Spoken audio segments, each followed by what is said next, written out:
आपण आज जे धरणे आंदोलन लावलेलं आहे याचं कारण एकच आहे की महाराष्ट्र शासनानं जो कुठल्याही प्रकारचा शासन आदेश नसताना प्रचलित पद्धतीने होणारी संच मान्यता रद्द करून ऑनलाईन पद्धतीनं संच मान्यता करण्याचा घाट घातलेला आहे आणि ज्याच्यामध्ये 45 मिनिटाची तासिका काढून 40 मिनिटाची केलेली आहे। याचा परिणाम असा झाला आहे की राज्यातले जवळपास 4,500 ते 5,000 शिक्षक हे अतिरिक्त होताना दिसत आहेत।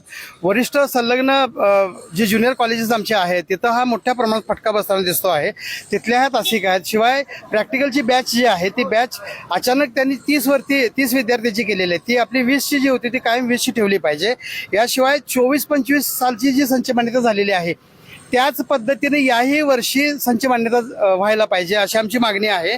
याशिवाय अर्धवेळचे लोक जे आहेत ते बरेच लोक पार्ट टाइम सरप्लस होत आहेत, CHB होत आहेत, तर त्या अर्धवेळ लोकांना सेवा शाश्वती देणं हे या संच मान्यतेनं करायला पाहिजे। याशिवाय अर्धवेळची 30% पदं ही रद्द होत आहेत, जात आहेत, तर ती आपल्याला मिळाली पाहिजेत। महाराष्ट्रभर हे आंदोलन चालू आहे आणि कोल्हापुरातून आम्ही याच्यापेक्षा जर समजा शासनाने आमच्या मागण्या मान्य नाही केल्या तर यापेक्षा रस्त्यावरचं आंदोलन आम्ही करणार आहोत। याची दखल शासनाने घ्यायला पाहिजे। शिक्षक एकजुटीचा